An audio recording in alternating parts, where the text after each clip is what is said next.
बिस्मिल्लाहिर्रहमानिर्रहीम। अस्सलाम वालेकुम। आज हमने पढ़ना है passage of molecule into and out of cell कि किस तरह से मॉलिक्यूल सेल के अंदर या सेल से बाहर आते हैं। जो भी एनिमल सेल है या प्लांट सेल है उसके बाहर एक मेम्ब्रेन है जिसको हम सेल मेम्ब्रेन बोलते हैं और वो सेमी परमेएबल होती है। वो सिर्फ सेलेक्टिव चीज़ों को अंदर जाने की या सेल से बाहर आने की इजाज़त देती है। इस वजह से वो जैसा चाहती है, सेल मेम्ब्रेन की वजह से ही हमारे पास सेल के अंदर एक ख़ास इन्वायरमेंट को मेंटेन किया जाता है। सेल मेम्ब्रेन के अंदर से जब चीज़ों ने मॉलिक्यूल्स ने गुज़रना है तो वो डिफरेंट प्रोसेस से गुज़रते हैं, डिफरेंट फिनोमेना से गुज़रते हैं। और वो फिनोमेनाज कौन कौन से हैं? Diffusion, facilitated diffusion, osmosis, filtration, active transport, endocytosis and exocytosis. अब हम बात करते हैं सबसे पहले कि डिफ्यूजन क्या होती है।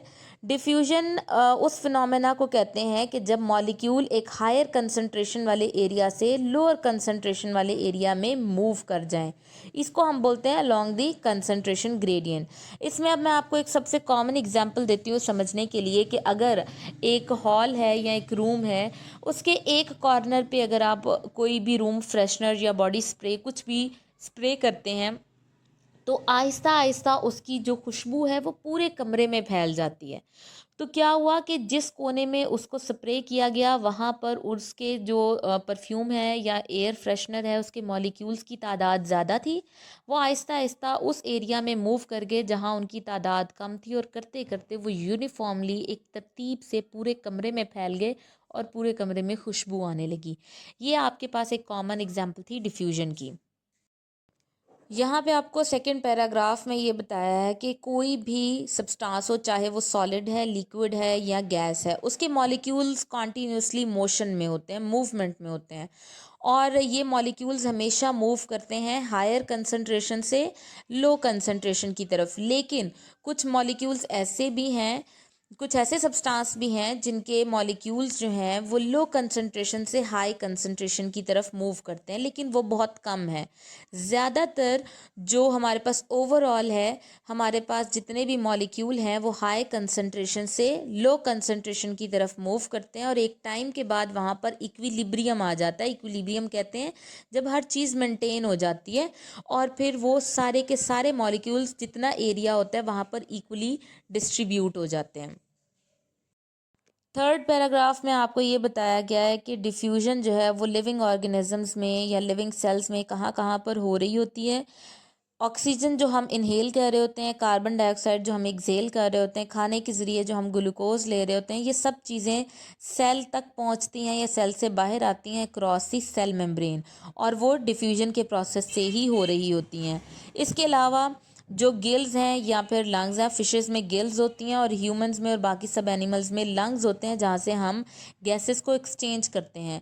तो हम जो ऑक्सीजन इनहेल करते हैं वो हमारे पास डिफ्यूजन के थ्रू बॉडी के अंदर आती है और कार्बन डाइऑक्साइड डिफ्यूजन के थ्रू ही कार्बन डाइऑक्साइड बॉडी से बाहर जाती है। इसके अलावा जो ग्लूकोज है वो स्मॉल इंटेस्टाइन में जब मॉलिक्यूल्स चले जाते हैं उस टाइम जो फूड पार्टिकल है वो डाइजेस्ट होकर बहुत छोटे छोटे पार्टिकल्स हो जाते हैं, तो उनको फिर स्मॉल इंटेस्टाइन के ल्यूमेन में एब्जॉर्ब कर लिया जाता है with the help of diffusion. अब हमारे पास जो लास्ट लाइन है यहाँ पर आपको ये बताया गया है क्योंकि कोई भी मॉलिक्यूल जब हाई एनर्जी से या हाई कंसंट्रेशन से लो कंसंट्रेशन की तरफ मूव करता है तो उसको एनर्जी इस्तेमाल नहीं करनी पड़ती।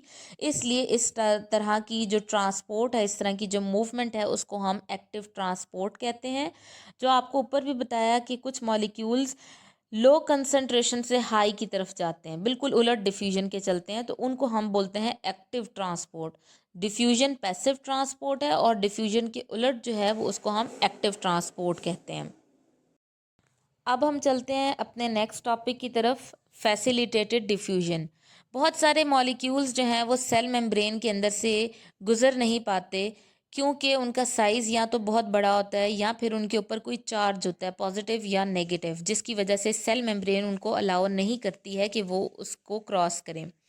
तो इस तरह के मॉलिक्यूल्स को सेल के अंदर लेकर जाने के लिए या सेल से बाहर लेकर आने के लिए वहाँ पर जो डिफ्यूजन होती है वो एक ख़ास डिफ्यूजन होती है जिसको हम बोलते हैं फैसिलिटेटेड डिफ्यूजन।